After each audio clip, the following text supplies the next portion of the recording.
10 محرم عاشورہ کا دن آنے والا ہے۔ اس حوالے سے آج بہت اہم باتیں کرنے کا ارادہ تھا۔ محرم میں کیا کرنا چاہیے، کربلا کا واقعہ اصل ہے کیا؟ کربلا کے واقعے پر تو میں ایک پورا بیان چند سال پہلے ریکارڈ کروا چکا ہوں، لیکن اس واقعے سے اہم سبق کیا ملتے ہیں؟ محرم میں ہم کون سے ایسے کام کر رہے ہیں جس سے ہم اللہ کے غضب کے مستحق ٹھہر رہے ہیں؟ یہ چند باتیں ہیں جس پر انشاءاللہ آج میں بات کروں گا۔ اللہ تعالی ہم سب کو عمل کی توفیق عطا فرمائے اور حق کہنے کی توفیق عطا فرمائے۔ دیکھو ایک بات خوب اچھی طرح سمجھ لو، اسلام 1400 سال پہلے مکمل ہو چکا ہے۔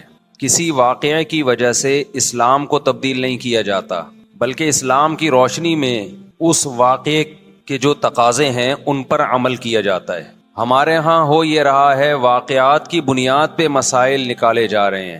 10 محرم کا دن سیدنا حسین ابن علی رضی اللہ عنہ کی شہادت سے پہلے بھی عظیم تھا، اور سیدنا حسین ابن علی رضی اللہ عنہ کی شہادت کے بعد بھی عظیم دن ہے۔ آج آپ نے ایک نعرہ بہت سنا ہوگا کہ جی اسلام میں فرقہ واریت نہیں ہے، ہم کسی فرقے سے نہیں ہیں۔ میں بار بار کہتا ہوں کہ یہ بڑا خوشنما نعرہ ہے جو سننے میں بہت اچھا لگتا ہے۔ کچھ باتیں سننے کی حد تک بہت اچھی ہوتی ہیں، لیکن پریکٹیکل لائف میں ان کی ویلیو بالکل بھی نہیں ہوتی۔ جب آپ پریکٹیکل لائف میں آتے ہیں تو پھر آپ کو یہ فیصلہ کرنا پڑتا ہے کہ آپ کس فرقے سے تعلق ہے آپ کا۔ آپ سنی ہیں، شیعہ ہیں، معتزلہ ہیں، مرجیہ ہیں، قدریہ ہیں، ناصبیہ ہیں، کیا ہے آپ کا فرقہ؟ یہ کہہ دینا آسان ہے میرا کوئی فرقہ نہیں ہے۔ اس پر سب سے بڑا اشکال یہ ہوتا ہے، یہ میں اس لیے فرقے کی بات کر رہا ہوں کہ آپ کو بھی طے کرنا پڑے گا کہ آپ یا تو شیعہ بن جاؤ بھائی یا سنی بن جاؤ، ایک طرف ہو جاؤ آپ۔ محرم میں شیعہ بنے ہوئے ہوتے ہیں، رمضان میں سنی بنے ہوئے ہوتے ہیں، ربیع الاول میں بریلوی بنے ہوئے ہوتے ہیں، تو پتہ ہی نہیں چلتا کہ ٹکتا ہی نہیں ہے کسی ایک جگہ۔ اس بات میں دو رائے نہیں ہو سکتی کہ سیدنا حسین رضی اللہ تعالی عنہ کو جو کربلا میں شہید کیا گیا، یہ کائنات کا بدترین ظلم تھا۔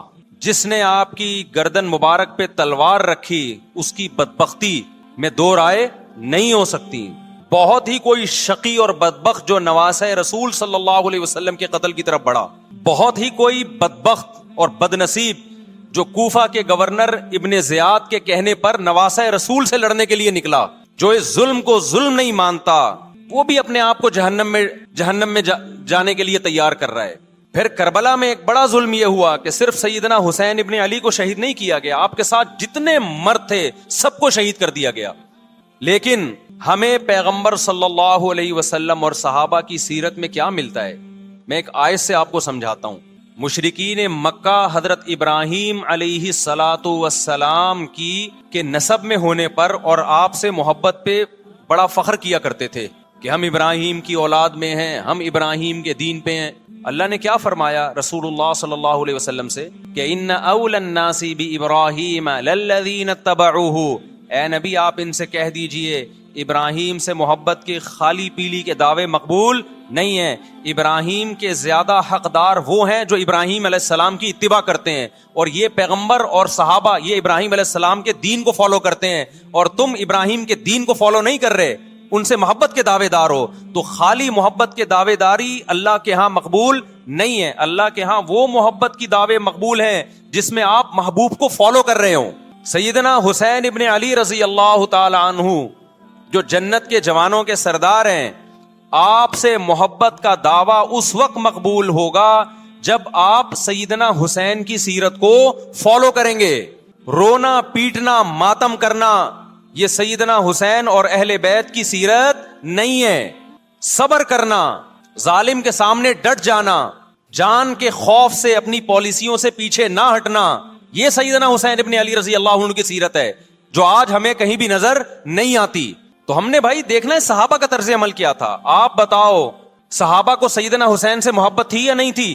کیا غم کا پہاڑ ٹوٹا ہوگا جب اطلاع ملی ہوگی کہ سیدنا حسین ابن علی اور آپ کے اصحاب اور اہل بیت کو سب کو کربلا میں شہید کر دیا گیا ہے۔ کیا قیامت گزری ہوگی۔ کوفہ سے ایک شخص آیا نا، عبداللہ بن عمر سے پوچھنے لگا جو مارنے پر دم کا مسئلہ، انہوں نے فرمایا تم نے پیغمبر کے نواسے کو قتل کر دیا اور مسئلہ یہ پوچھ رہے ہو کہ جو مارنے پر دم آئے گا کہ نہیں آئے گا۔ ایک طرف تم نے پیغمبر کے نواسے کو قتل کر دیا کربلا میں، اور اب ہم سے آ کے مسئلہ پوچھتے ہو جو مارنا جائز ہے یا نہیں ہے۔ صحابہ کے ہاں یہ غم کم غم نہیں تھا. دیکھو حضرت معاویہ رضی اللہ تعالی عنہ کے ہاتھ پہ بھی حضرت حسین نے بیعت نہیں کی, لیکن بغاوت بھی نہیں کی. کیوں؟ بغاوت سے فتنے کا اندیشہ تھا.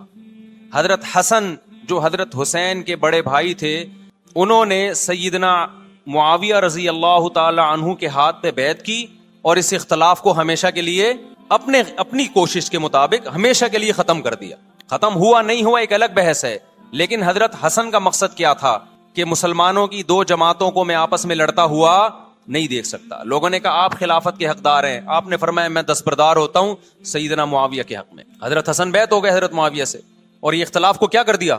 ختم. حضرت حسین بیعت نہیں ہوئے, لیکن حضرت حسین نے بغاوت بھی نہیں کی.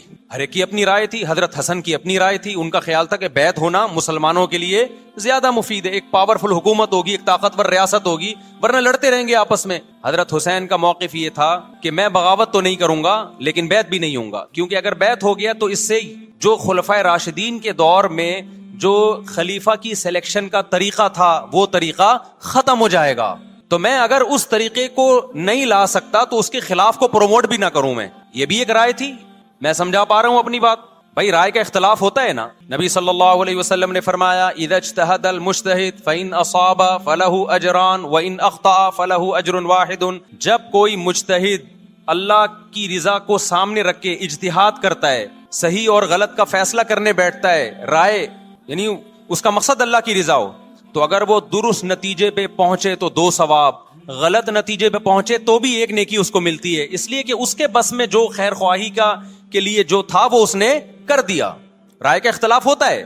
تو حضرت حسن رضی اللہ تعالیٰ عنہ بیعت ہوئے حضرت معاویہ کے ہاتھ پہ. سیدنا حسین نہ بیعت ہوئے اور نہ آپ نے بغاوت کی, خاموشی اختیار کی. حضرت معاویہ رضی اللہ تعالیٰ عنہ نے سیدنا حسین کو تلوار کی زور سے بیعت پر مجبور نہیں کیا, بلکہ نواسہ رسول کا خیال کیا اور وصیت بھی کی لوگوں کو. لیکن جب حضرت معاویہ کے بعد یزید جانشین ہوا, اس کی سب سے بڑی غلطی یہ تھی کہ اس نے نواسہ رسول صلی اللہ علیہ وسلم اور آپ کے ساتھ جو چند اہل بیت اور چند صحابہ تھے, اس وقت بھی حضرت حسین نیوٹرل تھے. نہ حضرت حسین نے بغاوت کا ارادہ کیا اور نہ بیعت کرنے کا ارادہ کیا. یزید ابن معاویہ کو چاہیے تھا کہ سیدنا حسین رضی اللہ عنہ کو اپنے حال پہ چھوڑ دیتا, اپنے والد کی طرح. حضرت حسین رضی اللہ تعالیٰ عنہ کو جب کوفہ سے خطوط آئے, یہ میں وضاحت اس لیے کر رہا ہوں کہ حضرت حسین بغاوت کے لیے نہیں نکلے تھے, اس مسلمان حاکم کے خلاف بغاوت کے لیے نہیں نکلے تھے, کیونکہ رسول اللہ صلی اللہ علیہ وسلم کی بہت ساری صحیح حدیث ہے اس بارے میں کہ جو باغی ہے, جو ریاست کے خلاف بغاوت کرتا ہے, اس کو نبی صلی اللہ علیہ وسلم نے اس عمل کو پسند نہیں کیا. تو حضرت حسین رضی اللہ تعالیٰ عنہ کو کوفہ سے خطوط آئے کہ یہاں سارے کے سارے لوگ آپ کے ہاتھ پہ بیعت کرنے کے لیے تیار ہیں. ظاہر ہے جب کسی علاقے کے لوگ دارالخلافہ ہو اور سب بیعت ہونے کے لیے تیار ہوں تو پھر آپ کا جانا یہ بغاوت کا عمل نہیں کہلاتا. حضرت حسین رضی اللہ تعالیٰ عنہ اہل بیت کے ساتھ نکلے. کربلا میں جب پہنچے, مشہور واقعہ آپ 20 دفعہ سن چکے ہیں, وہاں جا کے آپ کو اطلاع ہوئی کہ وہ خبر غلط تھی اور عبید اللہ بن زیاد نے ایک پورا لشکر بھیجا سیدنا حسین رضی اللہ تعالیٰ عنہ کو مجبور کرنے کے لیے کہ میرے ہاتھ پہ آپ زبردستی بیعت ہو جائیں. حضرت حسین رضی اللہ تعالیٰ عنہ نے مطالبے رکھے کہ یا تو مجھے واپس جانے دیے جائے, اور اگر بیعت کرنا ہی ہے تو میں دمشق میں امیر کے ہاتھ پہ جا کے بیعت کروں گا. بہت معقول مطالبے تھے یہ. میرا مقصد ابھی کربلا کا واقعہ بیان کرنا نہیں ہے, اس پہ بہت کچھ کہا جا چکا ہے, خود میرا بھی بیان اس پہ تفصیل سے ہو چکا ہے. اس کے بعد بھی سیدنا حسین رضی اللہ تعالیٰ عنہ کو مجبور کرنا کہ عبید اللہ بن زیاد جو بدبخت انسان جو قاتل تھا اہل بیت کا, اسی کے ہاتھ پہ لازمی بیعت ہوں, جبکہ وہ امیر بھی نہیں ہے, وہ گورنر ہے ایک علاقے کا. تو نواسہ رسول کا خیال نہ کرنا یہ بدترین ظلم تھا جو اس وقت حکومت سے ہوا ہے. حضرت حسین رضی اللہ تعالیٰ عنہ, دیکھو نبی صلی اللہ, آج ہم دیکھتے ہیں کہ جو بڑا آدمی ہوتا ہے نا اس کی قربانیاں ہوتی ہیں, اس کی بڑی بڑی قربانیاں ہوتی ہیں. چھوٹے اپنے بڑوں کی قربانیوں کو کیش کراتے ہیں. آپ نے دیکھا ہوگا فلاں نے بڑی قربانیاں دی اور بچے موج کر رہے ہیں, دیکھا نا آپ نے. لیکن اللہ تعالیٰ نے رسول اللہ صلی اللہ علیہ وسلم کے نسب کو اس سے محفوظ کیا. ہمارے نبی کے 2 بیٹے حسن حسین, آپ کی نسل حضرت فاطمہ سے چلی ہے, دونوں شہید ہوئے ہیں. اس میں بہت بڑی حکمت تھی کہ پیغمبر صلی اللہ علیہ وسلم نے سب سے پہلے تربیت اپنے گھر والوں کی ہے. آج لوگ باہر فنٹر بنے ہوئے ہوتے ہیں, تبلیغیں کر رہے ہوتے ہیں, اپنے گھر کی ان کو پرواہ نہیں ہوتی. نبی صلی اللہ علیہ وسلم نے سب سے پہلے جو تربیت کی ہے کس کی ہے؟ حضرت حسن اور حسین کی ہے. تو جب کربلا میں آپ کو چاروں طرف سے گھیر لیا گیا اور آپ کو مجبور کیا گیا کہ آپ نے ابن زیاد کے ہاتھ پہ بیعت کرنا ہے، تو آپ نے اس ذلت کو گلے لگانے سے انکار کر دیا. آپ کو 100% یقین تھا کہ اتنے بڑے لشکر کے سامنے میں ٹھہر نہیں سکتا، اسباب کی دنیا میں فتح کی امید نہیں ہے. لیکن حضرت حسین رضی اللہ تعالی عنہ نے لڑنے کا فیصلہ کر کے اور شہادت کو قبول کرنے کا فیصلہ کر کے ابن زیاد اور اس زمانے کے حکمران جو اس قتل پہ راضی تھے، قیامت تک کے لیے ان پہ لعنت کے سلسلے کا دروازہ کھول دیا. بعض دفعہ اللہ بھی یہ چاہتے ہیں کہ بدبختوں کو ڈھیل ملے تاکہ ان کا جرم سنستدرجہم من حیث لا یعلمون. قرآن کہتے ہیں نا ہم ان کو ڈھیل دیں گے، ان کو برائی میں ہم آگے بڑھنے دیں گے، ایسے بڑھنے دیں گے کہ ان کو خود بھی پتہ نہیں چلے گا، تاکہ قیامت کے دن ان کا عذاب ان کو کئی گنا بڑھا کر دیا جائے. اب میرے بھائی ہمارے لیے کیا سبق ملتا ہے؟ جب یہ واقعہ ہوا عالم اسلام میں کوہرام مچ گیا، لیکن کیا اس واقعے کے بعد اہل بیت کی جو مقدس اور پاکیزہ عورتیں تھیں، کیا انہوں نے نوحہ کیا یا صبر کیا؟ آپ کا ضمیر کیا کہتا ہے؟ انہوں نے نوحے پڑے ہوں گے یا صبر کیا ہوگا؟ بولو بھائی. صبر کیا. عبداللہ بن عمر رضی اللہ تعالیٰ عنہ جو کوفہ والوں کو ملامت کیا کرتے تھے کہ تم جو مارنے کے مسئلے ہم سے پوچھتے ہو، تم نے حسین کا قتل کر دیا، تو یہ حضرت ابن عمر نے اسی لیے کہا نا کہ آپ کو اس کا غم ہوا تھا. تو ابن عمر کا عمل کیا تھا؟ کیا انہوں نے ماتم کیا؟ کیا انہوں نے چھروں سے اپنے آپ کو مارا؟ حضرت حسین کا قتل بھی ظالمانہ، اور اس سے پہلے سیدنا عثمان کا قتل بھی ظالمانہ. اگر نوحہ یا ماتم جائز ہے تو حضرت عثمان کی شہادت کے دن بھی جائز ہے، حضرت حسین کی شہادت کے دن بھی جائز ہے. اور اگر ناجائز ہے تو جیسے عثمان کی شہادت کے دن ناجائز، حسین کی شہادت کے دن بھی ناجائز ہے. سمجھ میں آ رہی ہے بات کہ نہیں آ رہی ہے؟ قرآن کیا کہتا ہے ایسے مواقع کے بارے میں؟ تلک امۃ قد خلت لہا ما کسبت ولکم ما کسبتم. قرآن جب بھی پرانی امتوں کے واقعات بتاتا ہے، قرآن کہتا ہے یہ ایک قوم تھی جو گزر گئی، انہوں نے جو کیا اس کا بدلہ ان کو ملے گا، تم جو کرو گے اس کا بدلہ تمہیں ملے گا. تو ہمیں اللہ نے اس واقعے میں بھی بتا دیا کہ سیدنا حسین کا واقعہ، کربلا کا واقعہ جب سنا کرو تو یہ سوچا کرو یہ قوم تھی جو گزر گئی، جس نے اچھا کیا، حسین ابن علی نے اچھا کیا، ان کو اس اچھائی کا بدلہ ملے گا. اور جو حضرت حسین کے قتل کے حضرت سیدنا حسین کے مبارک خون سے جن کے ہاتھ آلودہ ہوئے، کیونکہ قتل کیا نا انہوں نے، تو لہا ما کسبت، ان کو اس ظلم کا بدلہ بھی ملے گا. تو ہمارا کام کیا ہے؟ ہم نے فالو کرنا ہے حسین کے راستے کو، نہ کہ حسین کے نام پہ ہم نے ماتم کرنے ہیں. حسین کا راستہ کیا ہے جس کو ہم نے فالو کرنا ہے؟ اب میں چند چیزیں آپ کو بتاتا ہوں.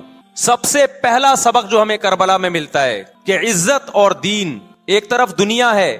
دیکھو اگر حضرت حسین رضی اللہ تعالیٰ عنہ ابن زیاد کے ہاتھ پہ جا کے بیعت ہو جاتے، آپ کیا سمجھتے ہو بے تحاشا مال و دولت حضرت حسین پہ خرچ نہیں کرتا کیا؟ وہ جب ایک بڑا آدمی کسی کے ہاتھ پہ بیعت ہوتا ہے تو اس کو بھی تو فائدہ ہوتا ہے نا اس سے. اور کیا حضرت حسین کو یقین نہیں تھا کہ کربلا میں شہید ہو جاؤں گا؟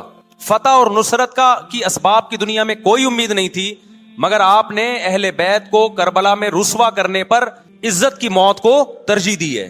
آج اگر آپ میں یہ ظرف ہے کہ آپ عزت کی موت کو ذلت کی زندگی پر ترجیح دیتے ہو تو پھر آپ حسینی ہو. نہیں یہی بات میرا خیال ہے سمجھ. سیدنا حسین کی سخاوت کے واقعات ہیں. سیدنا حسین باغی نہیں تھے رضی اللہ عنہ. پھر جو اہل بیت کا طرز عمل کیا تھا، محرم میں کیا کیا ہو رہا ہے میں آپ کو بتاتا ہوں. ان میں سے کوئی بھی عمل نہ ہمیں قرآن سے ملتا ہے نہ صحابہ سے ملتا ہے ہمیں. تو ما انا علیہ و اصحابی جو جنتی فرقہ ہوگا اس کی جو علامتیں ہیں، تو جب آپ ان علامتوں کے خلاف چلو گے، صحابہ و تابعین کو فالو نہیں کرو گے، تو آپ پھر اپنے آپ کو سنی کہنا چھوڑ دو. آپ بتاؤ مجھے اسلام میں کوئی مہینہ منحوس ہے؟ بولو نا کوئی مہینہ منحوس ہے؟ تو آپ محرم کو منحوس کیوں کہتے ہو؟ لوگ مجھے کہتے ہیں مفتی صاحب فرقہ واریت پھیلا رہے ہیں. دیکھو فرقہ واریت جب پھیلا رہا ہوں جب میں کسی فرقے کے خلاف آپ کو کر رہا ہوں. میرے بیان شیعہ لوگ بھی سنتے ہیں، ملتے بھی ہیں. بہت دفعہ ایئرپورٹ پہ ملاقات ہوئی، بڑی عزت سے ملے، میں شیعہ ہوں لیکن آپ سے محبت کرتا ہوں. یہاں مسجد میں بھی آتے ہیں. میں نے کبھی کسی پہ طنز نہیں کیا. اس لیے میں بار بار کہتا ہوں جو شیعہ کا مذہب ہے اس کو کرنے دو. وہ سبیلے لگاتے ہیں، آپ ان کو مت چھیڑو، جا کے تنگ نہ کرو ان کو. وہ ماتم کرتے ہیں، آپ ان کو مت چھیڑو. وہ نوحے کرتے ہیں، وہ نوحے پڑھتے ہیں، آپ ان کو مت چھیڑو. لیکن آپ اپنی پوزیشن واضح کرو کہ آپ شیعہ ہو یا آپ سنی ہو. آپ تو ایک طرف ہو جاؤ نا. محرم میں اگر آپ مرثیے لگا کے گھوم رہے ہو گاڑیوں میں، اٹ مینز آپ سنی نہیں ہو. آپ نبی صلی اللہ علیہ وسلم کی حدیث ہے ہمارے پاس، ہم اہل سنت والجماعت ہیں، ہم سنت کو فالو کرتے ہیں. تو سنت کیا کہتی ہے؟ میتوں پہ گریبان چاک کرنا، میتوں پہ چیخ و پکار کر کے رونا. آپ نے فرمایا لیس منا، وہ ہم میں سے نہیں ہے. اور اس عمل پہ آپ صلی اللہ علیہ وسلم نے لعنت فرمائی ہے. لوگ کہتے ہیں حسین کی یاد میں رونا نبی کی سنت ہے. نبی صلی اللہ علیہ وسلم کو جب جبریل نے بتایا کہ حسین شہید ہوں گے، آپ روئے، اس لیے کہ اس وقت آپ کو یہ خبر ملی تھی. لیکن کیا ہر محرم میں آپ نے رونے کا پروگرام کیا ہے، یا صحابہ کو بیٹھ کے باقاعدہ رلایا ہے آپ نے؟ کیا ہو گیا بھائی؟ آپ کو بھی جب کربلا کا واقعہ کی خبر ملی آپ کی آنکھوں میں آنسو آ جائے، یہ نیچرل ہے، یہ حسین سے محبت کی علامت. لیکن ہر محرم میں باقاعدہ بٹھا کے رونے کا پروگرام کرنا یہ حسین سے محبت کی علامت نہیں ہے، بلکہ شریعت میں ناجائز ہے یہ غموں کو بڑھانا. یہ کہاں سے جائز ہو گیا؟ حضرت عثمان بھی تو شہید ہوئے تھے، نبی صلی اللہ علیہ وسلم کے داماد تھے، ان کی یاد میں آپ رونے کو سنت کیوں نہیں کہتے؟ ہماری نظر میں حسین کا قتل بھی بہت بڑا ظلم اور سیدنا عثمان کا قتل بھی بہت بڑا ظلم تھا. دونوں مظلوم تھے، دونوں مظلوم شہید تھے، ہمیں دونوں کی شہادت پہ غم ہے، لیکن اب اس غم کو مناتے نہیں ہیں. اسلام میں غم منانا سنت نہیں ہے. دیکھو جعفر طیار رضی اللہ عنہ، نبی کے چچا زاد بھائی، اہل بیت، جب آپ صلی اللہ علیہ وسلم نے ان کو لڑائی کے لیے میدان جنگ میں بھیجا، رومیوں سے لڑائی تھی، حضرت جعفر طیار کی 4 بیویاں تھیں. جب نبی صلی اللہ علیہ وسلم مسجد نبی میں بیٹھے، آپ کو فرشتوں نے اطلاع دی کہ جعفر طیار شہید ہو گئے. آپ صلی اللہ علیہ وسلم کی آنکھوں سے آنسو. یہ آنسو اس وقت نکلے جب عین شہادت کی اطلاع ملی ہے. اس وقت آنسوؤں کا نکلنا محبت کی علامت ہے. آپ نے صحابی رسول کو بھیجا کہ جاؤ آپ کی زوجات کو، بیویوں کو جا کے خبر دو کہ جعفر طیار شہید ہو گئے. کیا قربانی تھی صحابہ کی! آپ دیکھو ایسے جوان تھے جعفر طیار، خوبصورت جوان. غزوہ بدر میں جب مشرکین مکہ نے یہ نعرہ لگایا کہ حل میں مبارز، 3 سردار آئے، انہوں نے کہا پہلے تمہارے اندر سے 3 بہادر آئیں ہم سے لڑیں. دیکھو عربوں میں یہ ہوتا تھا کہ جب جنگ کے لیے 2 فوجیں آمنے سامنے کھڑی ہوتی تھیں تو پہلے دونوں طرف کے بہادر ترین لوگوں کی لڑائیاں ہوتی تھیں کہ جب تک دونوں میں سے ایک قتل نہیں ہوگا لڑائی شروع نہیں ہوگی. تو آپ کو پتا ہے کہ اس میں بہادر ترین لوگ نکلیں گے نا جو لڑنا جانتے ہوں. مشرکین مکہ کی طرف سے 3 یا 4 بڑے بڑے سردار آئے لڑائی سے پہلے، بدر میں لڑائی سے پہلے. انہوں نے نعرہ لگایا حل میں مبارز، کوئی ہے تم میں جو پہلے ہم سے لڑے. یعنی ادھر سے ہم 3 ہیں تو ادھر سے بھی کتنے چاہیے؟ 3 بندے. ادھر سے انصار صحابہ آئے. مشرکین مکہ نے کہا لیسو باکفائنا، یہ ہمارے جوڑ کے نہیں ہیں، قریشی ہاشمی چاہیے، ہمیں ہمارے نسب کے لوگ ہونے چاہیے. تو ادھر سے نبی صلی اللہ علیہ وسلم نے حضرت علی کو بھیجا اور حضرت جعفر طیار کو بھیجا. جن صحابہ کو بھیجا ان میں حضرت جعفر طیار بھی تھے. حضرت جعفر طیار رضی اللہ تعالی عنہ اور سیدنا علی مقابلے میں غالب آ گئے. خوبصورت صحابی. نجاشی کے سامنے آپ نے تقریر کی ہے، ہجرت کی ہے نا جب حبشہ کی طرف، تو نجاشی نے پوچھا جعفر طیار سے کہ تمہارے پیغمبر جو کلام لے کر آئے ہیں وہ سناؤ. حضرت جعفر طیار رضی اللہ تعالی عنہ نے سورہ مریم پڑھنا شروع کر دی. کاف ہا یا عین صاد ذکر رحمت ربک عبدہ زکریا اذ نادى ربه نداء خفيا قال رب اني وهن العظم مني واشتعل الراس شيبا ولم اكن بدعائك رب شقيا واني خفت الموالي من ورائي وكانت امراتي عاقرا فهب لي من لدنك وليا. ایسی حضرت مریم اور عیسیٰ ابن مریم کی سیرت کو سورہ مریم میں بیان کیا حضرت جعفر طیار نے کہ نجاشی روتے روتے اس کی داڑھی تر اور جتنے پادری بیٹھے تھے سب کی داڑیاں تر ہو گئی روتے روتے. تو یہ تقریر جو نجاشی کے اسلام کا سبب بنے، بادشاہ کو مسلمان کرنے والے کون تھے؟ حضرت جعفر طیار. اور آپ کے چھوٹے چھوٹے بچے، 4 جوان بیویاں ہوں، چھوٹے چھوٹے بچے ہوں، اور ایسے میں میدان جنگ میں لڑتے ہوئے شہید ہو جائیں تو پیغمبر اور صحابہ پہ کیا قیامت ٹوٹی ہوگی. لیکن ہمارے نبی صلی اللہ علیہ وسلم کی آنکھوں سے کیا تھے؟ صرف آنسو موتی کی طرح ٹپک رہے تھے. اور آپ صحابہ کو اطلاع دے رہے تھے کہ جعفر طیار شہید ہو گئے اور جاؤ ان کے گھر والوں کو بتا کے آ جاؤ. کتنی بڑی قربانی ہے یا نہیں ہے؟ جب خبر دینے والا آپ کی ازواج کو بتا کے آیا کہ جعفر طیار شہید ہو گئے تو آپ کے گھروں سے خواتین کے رونے کی آوازیں آئیں. آپ صلی اللہ علیہ وسلم نے فرمایا ان سے بولو کہ اپنی آواز کو پست کرو. پھر چیخو پکار کی آواز آئی تو آپ نے فرمایا کہ اگر دوبارہ چیخو پکار کی آواز آئے تو ان کے منہ پہ خاک پھینک دو. وہ شہید کی بیوہ تھیں اور شہید بھی کتنے مقدس، ان کو بھی نبی صلی اللہ علیہ وسلم نے نوحہ کرنے کی اجازت نہیں دی. اس دن جس دن غم پہنچا ہے اس دن بھی چیخو پکار کی اجازت نہیں دی ہے. تو آپ بتاؤ اگلے سال اس تاریخ کو چیخو پکار کی کیسے اجازت مل جاتی؟ نہیں آئی میرا خیال ہے بات سمجھ میں؟ جب غم پہنچا ہے اس وقت چیخنے چلانے کی اجازت نہیں ہے. چھوٹے چھوٹے یتیم بچے حضرت جعفر طیار کے, چھوٹے چھوٹے یتیم بچے, کتنا غم ہوتا ہے جب چھوٹے چھوٹے بچے ان کا باپ دنیا سے چلا جائے, کتنا ترس آتا ہے ان کے اوپر. تو ہمارے نبی کو بھی ان یتیم بچوں پہ بھی ترس آیا, ان بیواؤں پہ بھی ترس آیا, لیکن نہ نبی صلی اللہ علیہ وسلم چیخو پکار کر کے خود روئے اور نہ آپ نے ان کی ازواج کو رونے کی اجازت دی ہے. سمجھ میں نہیں آ رہی میرا خیال ہے بات؟ میرا مقصد شیعوں پہ طنز کرنا نہیں ہے, ان کا جو مذہب ہے ان کو اس پہ چلنے دو. میرا مقصد ہے آپ اپنی پوزیشن واضح کرو کہ آپ ادھر ہو یا ادھر ہو. کسی کو تنگ مت کرو, نہ کسی پہ فتوے لگاؤ کفر اسلام کے, نہ کسی کو جہنمی قرار دو. اپنی پوزیشن آپ فیصلہ کرو کہ آپ اگر ادھر جانا ہے تو پورے ادھر چلے جاؤ. پھر یہ آدھا تیتر آدھا بٹیر والا معاملہ مت کرو. وہ ان کا مذہب ہے بھائی, ان کے علماء ان کو بتاتے ہیں کہ محرم میں کالے کپڑے پہننے ہیں, محرم میں ماتم کرنا ہے, محرم میں کو منحوس سمجھنا ہے, اس میں شادی بیاہ نہیں کرنا. ان کے علماء ان کو بتاتے ہیں, ان کو چلنے دو اس پر.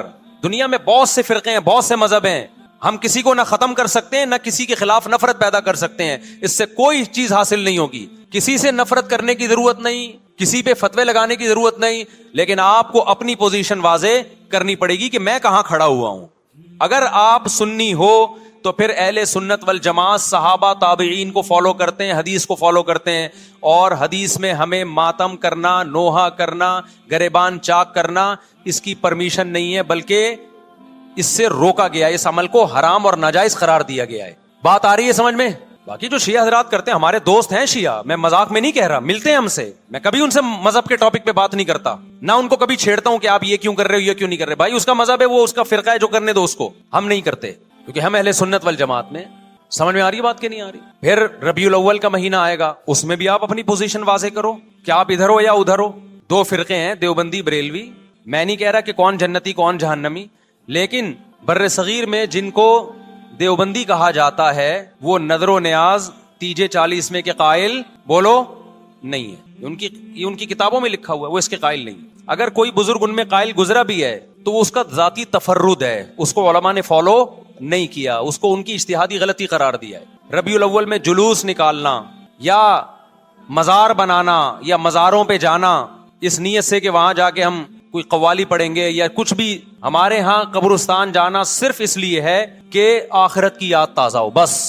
اس کے علاوہ اور کوئی کانسیپٹ نہیں ہے. ہمارے ہاں قبر ایک بالش سے زیادہ اونچی بنانا جائز بولو نا نہیں ہے, قبر پکی کرنا جائز نہیں ہے, تیجے 40 میں کرنا جائز بولو نہیں. آج ایک صاحب آئے, کہنے لگے میری ساس کا 40واں ہے, فجر میں کہنے لگے مجھے, کہہ رہے میں نہیں گیا تو بڑا مسئلہ ہو جائے گا. میں نے کہا بھائی ایک فیصلہ کرو, گرین چینل یا وائٹ چینل, ایک طرف ہو جاؤ بھائی, کیونکہ وائٹ چینل میں یہ جائز نہیں ہے, نہ 40واں ہے نہ تیجا ہے. اب لوگ مذاق اڑاتے ہیں مر گیا مردود نہ فاتحہ نہ درود.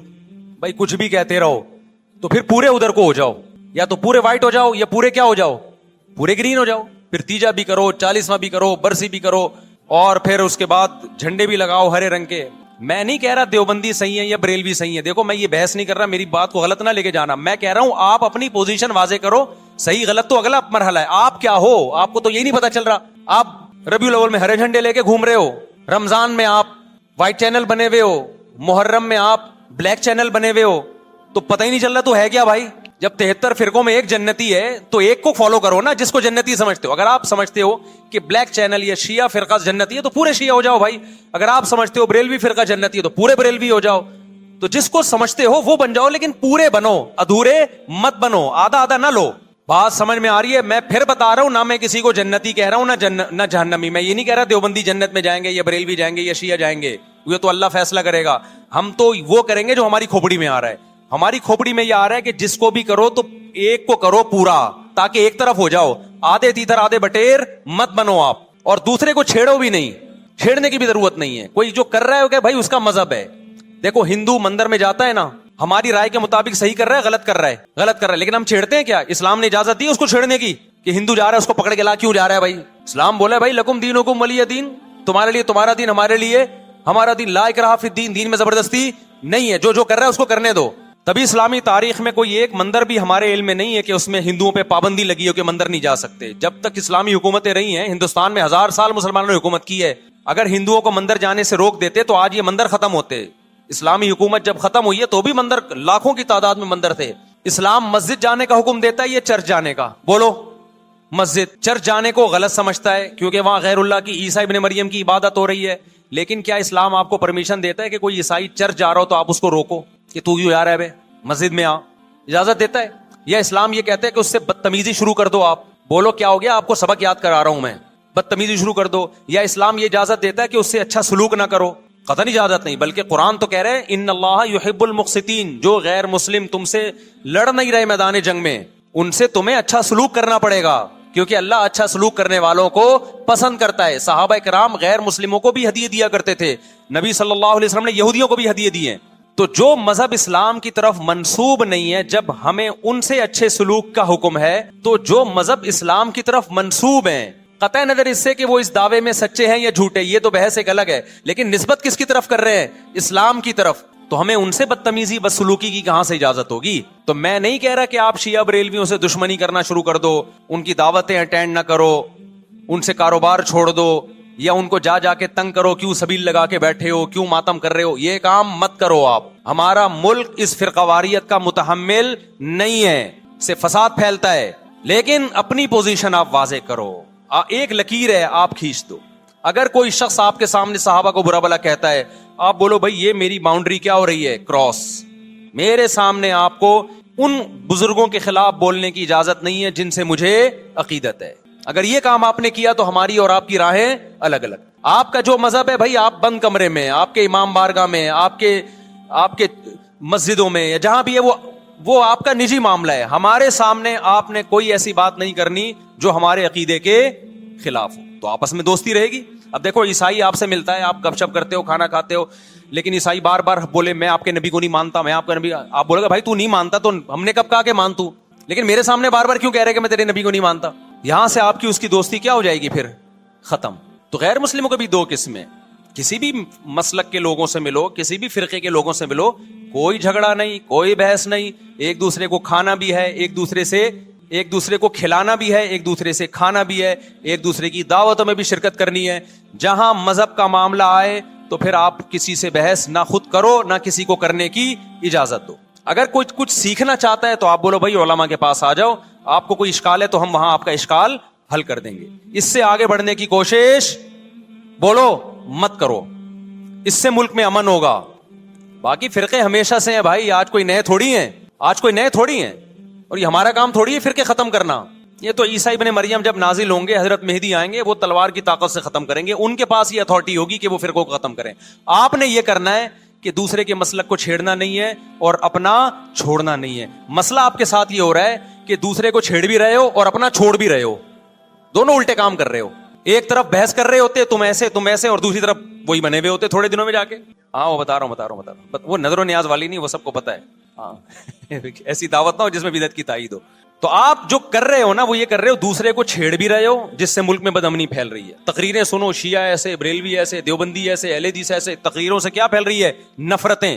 اور پھر محرم میں آپ خود شیعہ بنے ہوئے ہوتے ہو, ربیع الاول میں آپ گرین چینل بنے ہوئے ہوتے ہو, اور رمضان میں آپ وائٹ چینل بنے ہوئے ہوتے ہو. سعودی عرب میں سارے وائٹ ہو جاتے ہیں جا کے, سعودی عرب جو بھی جاتا ہے سارا وائٹ چینل. پیغمبر کی قبر پہ کوئی دھمال نہیں, کوئی قوالیاں نہیں, وہاں کھڑے ہوں گے تمیز سے سلام پیش کر کے آگے نکل جائیں. وہاں کوئی چیخو پکار نہیں, وہاں جا کے سارے کیا ہو جاتے ہیں؟ وائٹ, کیونکہ وہاں حکومت کا ڈنڈا ہے. ٹھیک ہے نا, تو گورنمنٹ کے پاس تو یہ اختیار ہے بھائی ڈنڈا چلائے, ہمارے پاس یہ اختیار نہیں. ہم تو تمیز سے بات کریں گے, سمجھائیں گے, محبتیں پھیلائیں گے, کیونکہ جب عوام ڈنڈا چلاتی ہے تو اس سے اصلاح کم اور فساد زیادہ ہوتا ہے. تو میں بار بار کہہ رہا ہوں بھائی دوستیاں رکھو, کوئی دفتروں میں شیعہ سنی لڑائی نہ ہونے دو, یہ غلط ہے. محبتیں پھیلاؤ لیکن مسلک کو چھوڑنا نہیں ہے. جب کوئی آپ سے کہے محرم میں یہ کام کرو, بولو بھائی ہم چونکہ اہل سنت والجماعت میں سے ہیں, ہم چونکہ سنی ہیں, لہذا ہمارے ہاں کوئی مہینہ ہمارے مذہب کے مطابق منحوس نہیں ہے. پھر کوئی آپ کو اصرار کرے نہیں ہے, آپ بولو بھائی ہم تم پہ اپنا مسلک تھوپ رہے ہیں کیا؟ تم جلوس نکالتے ہو, تم ماتم کرتے ہو, ہم تو نہیں تمہیں روکتے آ کے, بلکہ گورنمنٹ تمہیں تحفظ دیتی ہے, سیکیورٹی دیتی ہے گورنمنٹ تمہیں. تو جب ہم اپنا مسلک تم پہ نہیں تھوپتے تو تم اپنا مسلک ہم پہ کیوں تھوپ رہے ہو بھائی؟ تو ہم محرم میں بھی شادی کریں گے, ربیع الاول میں بھی کریں گے, سفر میں بھی کریں گے, رمضان میں بھی کریں گے. ہم نے تو 4 کرنی ہے. ہم مہینوں کے حساب سے شروع کر دیں تو پھر ہمارے تو بڑے مسئلے ہو جائیں گے بھائی. سمجھ میں آ رہی ہے بات کہ نہیں آ رہی؟ حضرت جعفر طیار اہل بیت میں سے تھے, کتنی زوجات تھیں؟ 4 تھیں. حضرت علی کی کتنی تھیں ایک وقت میں؟ حضرت فاطمہ کے دنیا سے جانے کے بعد 4 تھیں. یہ بھی ہے سنت میں، نکاح کو فروغ دو، یہ اہل بیت کا طریقہ ہے تاکہ سوسائٹی میں زنا کم ہو، بیوہ طلاق یافتہ عورتوں کو ٹھکانہ ملے. خیر، تو اب میں بات سمیٹ کے ختم کر رہا ہوں. لوگ کہتے ہیں محرم میں ہم نکاح کیوں کریں بھائی، فرض واجب تو نہیں ہے نا، چلو حرام نہیں ہے لیکن فرض بھی تو نہیں ہے نا. لوگ یہ بھی کہتے ہیں. دیکھو، جب قرآن نے کسی چیز کو حلال قرار دیا ہو نا تو قرآن اس کو پسند نہیں کرتا کہ آپ عملاً اس کو حرام کر دو. دیکھو، مشرکین مکہ کیا کرتے تھے؟ بتوں کے نام پہ جانور چھوڑتے تھے، پھر ان کا گوشت نہیں کھاتے تھے. اللہ نے فرمایا کہ تم نے ایک خدا کی حلال کردہ چیز کو کیسے حرام کر دیا تم نے. نبی صلی اللہ علیہ وسلم نے قسم اٹھائی میں شہد نہیں کھاؤں گا. آپ نے فرمایا لما تحرم ما احل اللہ لک، اے نبی جو چیز اللہ نے آپ کے لیے حلال کر دی آپ کیسے اپنے اوپر حرام کر رہے ہیں. اس سے پتہ چلتا ہے کہ اگر آپ محرم میں نکاح کرنا چاہتے ہیں لیکن آپ یہ سوچ کے ڈیلے کر دیتے ہیں کہ بھائی اس مہینے میں لوگ نکاح کو برا سمجھتے ہیں، تو یہ ڈیلے کرنا آپ کے لیے ناجائز ہوگا. کیونکہ لما تحرم ما احل اللہ لک، اللہ نے جس چیز کو تمہارے لیے حلال کیا تم نے کس دلیل کی بیس کے پر اپنے اوپر پابندی لگائی ہے اس پر. ایک تو ہے نا کسی کو شادی کا خیال ہی سفر میں آ رہا ہے، ربیع الاول میں آ رہا ہے، وہ تو ایک الگ بات ہے، لیکن اس کا نکاح محرم میں ہونا تھا، صرف محرم کی وجہ سے وہ ڈیلے کر رہا ہے کہ جی میں ربیع الاول میں لے کے جاؤں گا. یہ ڈیلے کرنا قرآن و سنت پہ زیادتی ہے یا نہیں ہے؟ یہ اللہ کے حلال کو عملاً حرام کرنا ہے یا نہیں ہے؟ نہیں ہے یہ بات سمجھ میں. پھر اگر کوئی شیعہ آپ سے کہتا ہے کہ بھئی آپ ہمیں چھیڑنے کے لیے یہ کام کر رہے ہو، آپ بولو نہیں بھائی ہم آپ کو چھیڑنے کے لیے نہیں کر رہے، آپ کا مسلک ہے، آپ اس پر عمل کریں، ہمیں اس پہ کوئی اعتراض نہیں ہے. لیکن ہم کس کے پر عمل کریں گے؟ ہم اہل سنت والجماعت ہیں. کتنے صحابہ ہیں، خود نبی کی نکاح محرم میں ہوا ہے. اور ویسے بھی ہمارے ہاں شہادت ایک منحوس عمل نہیں ہے، شہادت ایک مبارک عمل ہے. 10 محرم پہلے سے فضیلت والا دن تھا، محرم پہلے سے فضیلت والا مہینہ تھا. حسین ابن علی کی شہادت سے اس مہینے کے تقدس کو 4 چاند لگ گئے ہیں اور مقدس ہو گیا یہ مہینہ. یہ کیسی بات ہے جو شہادت کا دن ہو ہم اس کو منحوس قرار دے دیں؟ بھائی ہمارا یہ جگرا نہیں ہے. سمجھتے ہو کہ نہیں سمجھتے ہو؟ تو اس لیے محرم میں اگر کسی نے نکاح کرنا ہے اس کو ڈیلے مت کرو میرے بھائی. لوگ کہتے ہیں فرض تو نہیں ہے نا، آپ اگر اس کے نحوست منحوس ہونے کی وجہ سے ڈیلے کر رہے ہو تو پھر آپ پہ فرض ہوگا کرنا. کیوں؟ اس آیت کی روشنی میں لما تحرم ما احل اللہ لک، اے نبی جس چیز کو اللہ نے حلال قرار دیا آپ کس دلیل کی بیس پہ اس کو اپنے اوپر حرام کرتے ہیں؟ سمجھتے ہو کہ نہیں سمجھتے؟ تو اسی طرح یہ جو باقی کام محرم میں ہو رہے ہیں، مرثیے سن رہے ہیں لوگ، نوحے سن رہے ہیں، رکشے والوں نے بھی لگائے ہوئے ہیں، تو بھائی شیعہ حضرات کا مسئلہ کہ ان کو کرنے دو، آپ یہ عمل مت کرو. اگر آپ سنی ہو تو پھر اہل سنت والجماعت کے ہاں میتوں پہ رونے کے مرثیے یہ جائز نہیں ہے، کیونکہ اس سے غم بڑھتا ہے. ہمارے نبی نے جعفر طیار رضی اللہ عنہ کی زوجہ کو، جن کا حقیقی غم تھا اس وقت، ان کو نہیں رونے دیا، تو ہمیں کیسے آپ صلی اللہ علیہ وسلم چیخو پکار کی اجازت دیں گے؟ اسی طرح محرم میں سبیلیں لگانا، اس کی بھی کوئی دلیل نہیں ہے. سیدنا حسین ابن علی تو پیاس ظلم سے شہید ہوئے. وہ ایک طرف آپ کہتے ہیں وہ پیاسے تھے، ان کو پانی نہیں ملا، دوسری طرف آپ اس دن میں لوگوں کو پانی پلا رہے ہیں، تو اس کی لاجک بھی نہیں بنتی کوئی. اسلام نے 10 محرم کو روزے کا دن قرار دیا، روزہ اور سبیل جمع نہیں ہو سکتے. سمجھتے ہو کہ نہیں سمجھتے؟ آپ کہہ سکتے ہیں کسی کو پانی پلانے پر کون پابندی لگا سکتا ہے؟ پانی پلاؤ بھائی پورے سال، اسپیسیفک ان دنوں میں کیوں پلا رہے ہیں آپ؟ تو جو شیعہ حضرات ہیں ان کا مسلک ہے، ان کو کرنے دیں. میں بار بار اس لیے کہہ رہا ہوں ایسا نہ ہو چھیڑ چھاڑ شروع کر دے جا کے. پہلے ہی ملک میں لڑائیاں بہت ہو رہی ہیں، دوبارہ ایک نئی جا کے بتا یہاں بھی سبیل لگی ہوئی ہے، جا کے ان کو چھیڑنا شروع کر دو. سبیل کیوں لگا؟ چھیڑنے کی اجازت نہیں ہے کسی کو. آپ نہ لگائیں نہ پیئیں، بولے بھائی ہمارے لیے محرم ایسا ہے جیسے دوسرے مہینے ہوتے ہیں. 4 مہینے محترم ہے، محرم، رجب، ذی قعدہ، ذی الحجہ. تو جتنا ذی قعدہ ذی الحجہ ہے اتنا ہی محرم اور رجب ہے. تو جیسے ان مہینوں میں نارمل رہتے ہو ان میں بھی ہم نے ایسے ہی رہنا ہے. سمجھتے ہو کہ نہیں سمجھتے ہو؟ اور حلیم کی دیگیں مت پکاؤ محرم کی راتوں میں. حلیم کھا سکتے ہو جب چاہو، اس خاص ان دنوں میں. اور ویسے بھی جو لوگ پوری رات حلیم کے دیگڑے میں گھوٹے لگاتے ہیں صبح روزہ نہیں رکھتے ہو. کیا خیال ہے جب آپ پوری رات دیگڑے میں گھومتے رہو گے؟ دیکھا نہیں ہے پوری رات دیکھ کے اندر گھومتے رہتے ہیں جیسے موت کے کنویں میں نہیں بائک چلاتا بندہ. تو صبح روزہ رکھے گا ایسا آدمی؟